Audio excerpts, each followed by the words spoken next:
योगी सरकार में कैबिनेट मंत्री हमारे साथ इस समय हैं लक्ष्मी नारायण चौधरी जी, जिनके पास दुग्ध संस्कृति, धर्मार्थ कार्य, अल्पसंख्यक कल्याण, हज कमेटी, वक्फ बोर्ड, योगी सरकार में ये अहम विभाग है। सर, दुग्ध विकास आपके पास है, तो दुग्ध विकास के बारे में काफ़ी सुना होगा, काफ़ी चर्चाएं हैं कि दूध में काफ़ी मिलावटें देखी जा रही हैं और इसके विकास के लिए और बड़े पैमाने पर दूध डेयरियां और दूध का और बड़े पैमाने पर विकास हो, इसके लिए आप क्या करने वाले हैं? देखिए, नकली दूध न बिके, सिंथेटिक मिल्क पूरी तरह से समाप्त हो, ये प्रयास हमारी सरकार के हैं। आदरणीय योगी जी चाहते हैं कि दूध की शुद्धता और किसानों की दोगुनी आय करने में डेयरी उद्योग का बहुत बड़ा अहम रोल हो सकता है, इसलिए डेयरी उद्योग पे उनका बहुत ध्यान है। हमारी प्रदेश में 10 डेयरियाँ हम बहुत बड़ी बड़ी डेयरियाँ बना रहे हैं, जिसमें किसी की क्षमता 50,000 लीटर है, किसी की 1 लाख लीटर है और 4 लाख लीटर की क्षमता की भी डेयरी हमारी बन रही हैं। जो डेयरी हमारी बंद पड़ी हैं, उन डेयरियों को भी हम ठीक करा के पुनः चालू करने की योजना बना रहे हैं। मेरा सबसे पहला ये उद्देश्य है कि हर कीमत पे हम नवंबर 2017 तक हम 5 लाख लीटर दूध कम से कम कर देंगे और 1 साल में निश्चित रूप से 10 लाख लीटर का कलेक्शन पराग डेयरी का होगा। बायो प्रोडक्ट भी हम पराग डेयरी से जो बच्चों के लिए कैल्शियम पाउडर और वो बनते हैं, उनके बारे में बायो प्रोडक्ट बनाने के बारे में भी हमारे पास मशीनें हैं।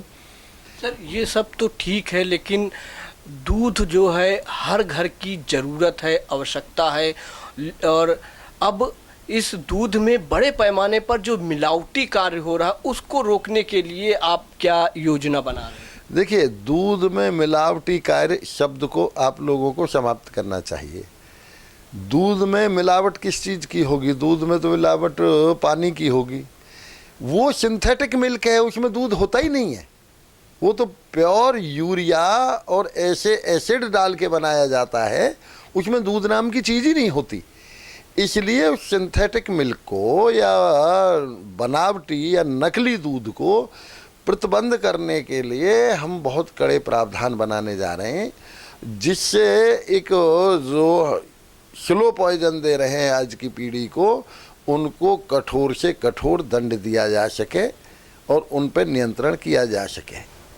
तो धर्मार्थ कार्य की बात करते हैं तो वो आपके पास विभाग है। तो पूर्ववर्ती सरकार ने जिस तरीके से कई ऐसे धार्मिक स्थल से जो प्रदेश की जनता को जो है उनको वहाँ की यात्रा करा रही थी, तो क्या अब मुस्लिम, सिख, ईसाई या बड़े पैमाने पर इसको और आगे बढ़ाएंगे? इसके लिए क्या योजना?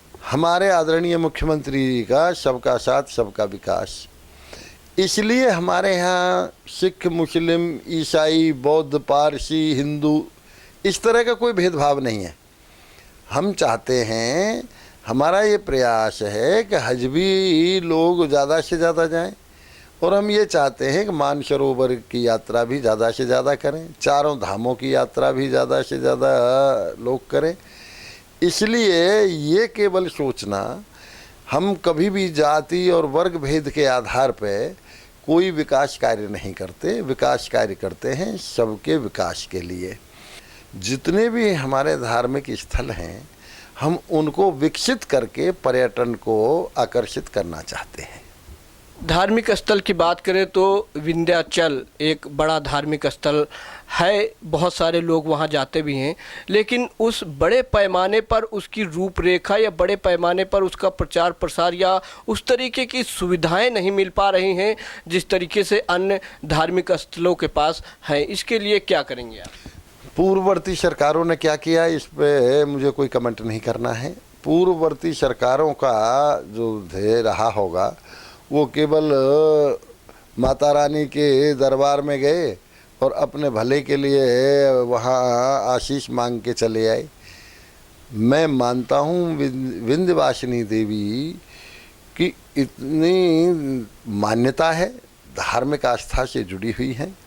विंध्यवासिनी देवी का पूरी तरह से विकास वैष्णो देवी की तरह होना चाहिए था और वहाँ समस्त सुविधाएं होनी चाहिए थी। मैं बिल्कुल इस बात से सहमत हूँ कि यदि विंध्यवासिनी देवी का पूरी तरह से विकास किया जाता तो आज माता वैष्णो देवी की तरह विंध्यवासिनी पे भी पर्यटकों की उतनी ही संख्या होती। लेकिन पूर्ववर्ती सरकारों की जो नीति थी वो तुष्टीकरण की नीति थी। यदि विंध्यवासिनी देवी की पे कोई विकास होगा तो फला तबके का वोट नाराज हो जाएगा, वो नाराज हो जाएंगे, इस तरह की तुष्टीकरण की नीति थी। हमारे आदरणीय योगी जी की कोई तुष्टीकरण की नीति नहीं है, वो तो तुष्टीकरण की जगह पे विकास चाहते हैं। इसलिए जितने भी पर्यटक स्थल हैं, अभी आप देख रहे हैं एक बहुत जल्दी ही हमको निर्देशित किया है आदरणीय मुख्यमंत्री जी ने, एक पहले एक अयोध्या में रामलीला पूरे साल 365 दिन होनी चाहिए लगातार, चित्रकूट पे 365 दिन वहाँ कीर्तन भजन मंडली होनी चाहिए। मथुरा वृंदावन में भी, वृंदावन में 12 महीने वहाँ भगवान कृष्ण की लीलाओं का रास होना चाहिए। सर, यश भारती पुरस्कार की बात करते हैं तो पिछली सरकार ने जिस तरीके से खुद मुख्यमंत्री आवाराम गयाराम जो आया, जो पर्ची पकड़ाया उसको दे दिया, तो क्या इस बार जो है ये पुरस्कार बीजेपी सरकार बांटेगी? देखिए, यश भारती पुरस्कार के खिलाफ भारतीय जनता पार्टी नहीं है। भारतीय जनता पार्टी और आदरणीय मुख्यमंत्री जी चाहते हैं कि जो भी कलाकार, चाहे वो नृत्य में हो, गायन में हो, आर्टिस्ट हो, चित्रकारी में हो, कोई किसी में हो, उस कलाकार को सम्मान मिलना चाहिए। चाहे कोई हमारे मल्ल विद्या में हो या स्पोर्ट्स में हो या किसी में, तो उनको जो जिस लायक है उसको वो सम्मान मिलना चाहिए। हमारे यहाँ पुरस्कारों के समस्त क्राइटेरिया बने हुए हैं। पूर्ववर्ती सरकारों में तो ये रहा, किसी ने वहाँ खड़े होके कह दिया कि मुझे भी पुरस्कार मिलना चाहिए, मुख्यमंत्री जी ने कह दिया भाई इन्हें भी दे दो। हमारे यहाँ ऐसा नहीं है, पारदर्शी व्यवस्था है। चाहे कोई भी व्यक्ति छोटा हो बड़ा हो, कोई व्यक्ति किसी धर्म का हो, जाति का हो, जो नियमानुसार हमारे यहाँ जिस पुरस्कार के लायक होगा उसे वो पुरस्कार दिया जाएगा। किसी भी प्रकार का कोई भेदभाव नहीं। इसलिए यश भारती को समाप्त करने का कहीं अभी कोई विचार सरकार के विचाराधीन नहीं है।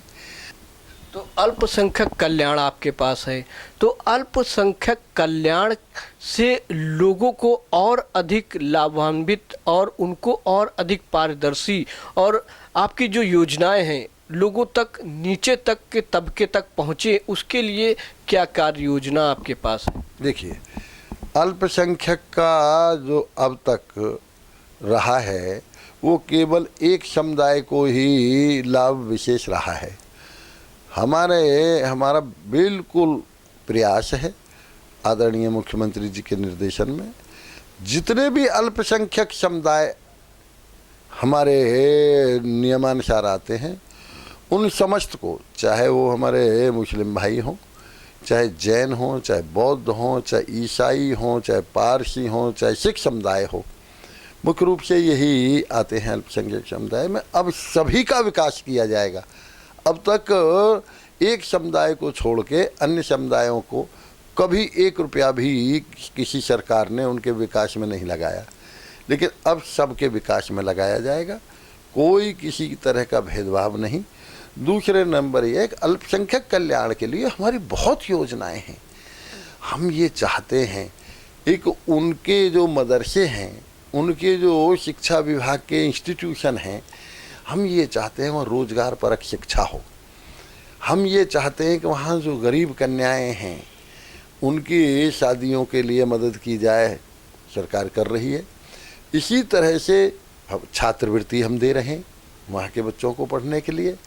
कोई किसी तरह का, और जो मान्यता प्राप्त मदरसे हैं उन मदरसों को अनुदान हम दे रहे हैं। इस तरह से हम पूरे विकास के लिए उनका भी एक समुचित विकास हो, इसके लिए सरकार वचनबद्ध है। हम पूरी तरह से आर्थिक सुविधाएं भी उन्हें प्रदान कर रहे हैं। सर, अभी योगी सरकार ने मुस्लिम लड़कियों के लिए सामूहिक रूप से शादी विवाह जो होता है उसके लिए सरकार मदद करने जा रही है, सरकार ऐसे समारोह का आयोजन करने जा रही है, तो इस पे क्या कहेंगे? देखिए, वो अकेले मुस्लिम समुदाय नहीं, आदरणीय योगी जी ये चाहते हैं एक प्रत्येक जिले में हम सामूहिक विवाह हमारी सरकार आयोजित करे।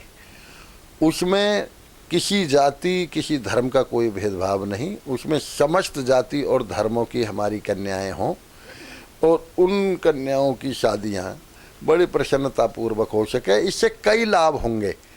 एक लाभ तो ये होगा कि दहेज रहित विवाह होगा। दूसरा सबसे बड़ा लाभ ये होगा कि जो जिस शादी में कोई माननीय मंत्री जी जाएंगे या मुख्यमंत्री जी जाएंगे, उसमें निश्चित रूप से उनका गृहस्थ जीवन भी सुखी रहेगा, उसमें किसी प्रकार का कोई मतभेद होने की संभावनाएं नहीं होंगी।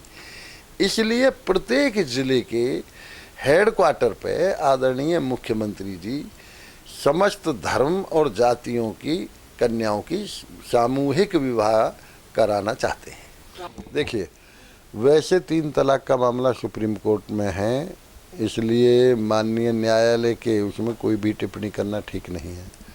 जहाँ तक मेरा व्यक्तिगत सवाल है, मैंने चुनाव में भी 3 तलाक के विरुद्ध प्रचार करके मुस्लिम भाइयों में अपना वोट मांगा।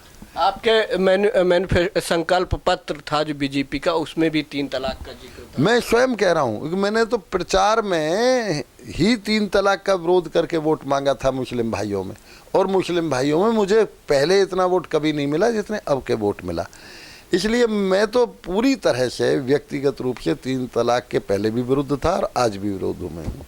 तो ये थे हमारे साथ लक्ष्मी नारायण चौधरी, जो भाजपा में कैबिनेट मंत्री हैं और ये एक जाट समुदाय से बड़े नेता के रूप में उभर के आते हैं। कल्याण सिंह की सरकार में भी मंत्री थे, वरिष्ठ मंत्री हैं योगी सरकार में, और इनके पास कई ऐसे विभाग हैं जो महत्वपूर्ण और अहम सामाजिक रूप से, और योगी सरकार और बीजेपी के लिए भी महत्वपूर्ण विभाग इनको दिए गए हैं। कैमरामैन सुजीत राणा के साथ मैं राम बाबू, टीवी इंडिया लाइव, लखनऊ से।